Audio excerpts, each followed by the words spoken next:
As the Cubs' rebuild began, the front office went with a bit of an alternate game plan. They knew the types of players they wanted. Part of this was a bit evident early on. Anthony Rizzo was an early acquisition. Almora Jr. was their first draft selection. The Cubs wanted what I'm calling self-governors. To an extent, scouts were to not bother with question marks. The plan worked well, until it hasn't. Have the Cubs created an intriguing problem with their addiction to self-governors? Two specific players who were not drafted by the team ended up as key contributors to the 2017 World Championship side. Whatever you think of Addison Russell or Aroldis Chapman, their off-field pasts are checkered. When the team is making a trade acquisition, instead of a draft selection, the prism for selection seems a bit different. When selecting players for their initial contracts, only self-governors seem acceptable. Trades tend toward upside. Kris Bryant and Kyle Schwarber were central casting for the prevailing mindset. Both were good, on and off the field. Both expect themselves to be better than before. Schwarber's return from injury in 2016 was both legendary and a bit typical for the sort being drafted. That he was willing to rehab so aggressively helped make the parade possible. They serve as exhibits for what is desired. However, the pitching side of baseball is somehow different than the offensive side. As fun as the rise to notoriety for Kyle Hendricks has been, the Cubs have struggled to get pitchers from their initial contract to MLB relevance. Is self-governance a useful way to determine pitching draft selections? Much of my writing is deliberately a bit on the fringe. The draft process, and international signings, are front and center for any organization. Botch those, and the entire organization is pushed into catch-up mode. If players in the initial processes strengthen and nourish the parent club at regular intervals, everything is going swimmingly. However, if a part of the program has misfiring, fans don't know why, only whether, and don't normally care about behind-the-curtain chicanery. The Cubs' pitching pipeline has more quality than it's been in my time following, the last decade or so. A person could argue that it was better in the early 2000s or the late 1980s, and I'd have no valid ammunition with which to argue. The Cubs have more minor league pitching talent than roster spots. That talent isn't 6'4" guys throwing 97 gas with put-away secondary pitches. Largely, it's guys who, off the field, are like Rizzo and Bryant. They're good dudes, who few people should ever want to wish evil on. That doesn't, though, presage MLB excellence. When I'm tracking college games, I'm tracking positive vibe guys. For instance, Nico Hoerner was a good guy on the scouting trail. He was talked about in the Arizona Fall League as a great team player. I asked Fall League players about the work ethic they respect, and opinions primarily pointed to Ask Jemai Jones. For a player still at the grassroots level of his career, Nico has collected massive respect. Emily Walden, at Emily Walden, in November 5, 2018, Good Guy Succeeds. Stories seem what this front office is about. Can a collection of good guys necessarily be a top-level pitching staff?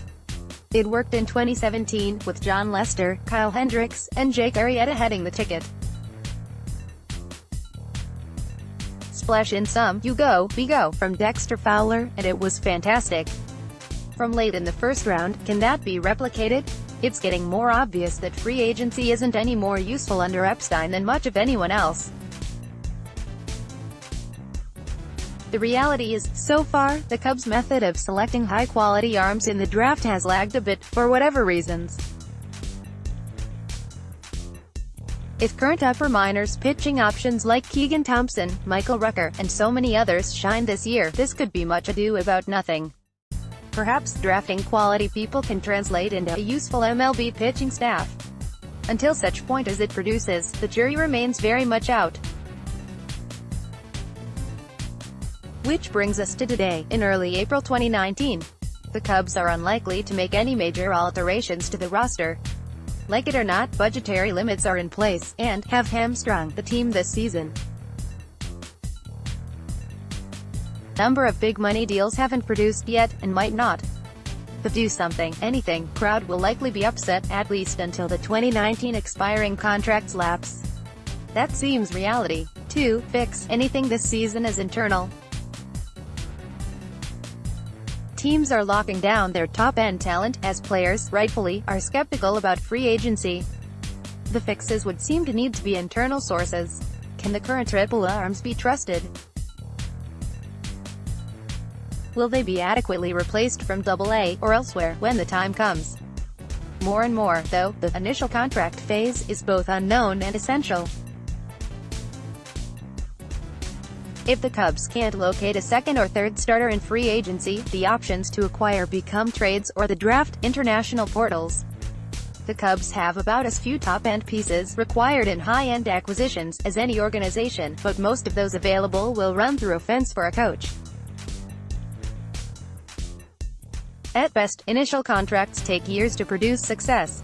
Can the Cubs' current method of siphoning talent be trusted to locate 95 to the black, with 2 or 3 MLB-quality secondaries? I'm not going to be able to resolve this today. This will or won't be partially resolved in fields in 7 different levels this minor league season. Players added in June. Is it useful to demand self-governance in pitching? Scads of teams pay far less heed to character flags. They get draft picks to market. Conversely, if the Cubs' pipeline was riddled with less likable players, tracking the team would be less enjoyable on a personal side. Should the Cubs continue to immediately dismiss some of the best arms in the draft class?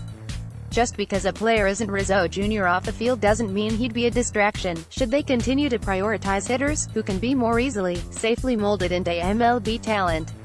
If they wait until, for instance, the 3rd round to select available arms, they'll have ignored some of the best pitching options.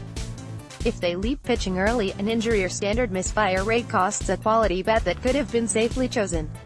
I've laid out my case. I have no solution. I can argue many different sides. In 5 years, Cubs fans will hope that some of the players selected in June by the team will start to become common names in discussions, much like Schwarber and Bryant have. Just like they hope recent choices produce rather soon. Do you think the Cubs overemphasize self-governance in draft choices? 45%, 36 votes, 21%, 17 votes, 30%, 24 votes, 3%, 3 votes, 80 votes total vote.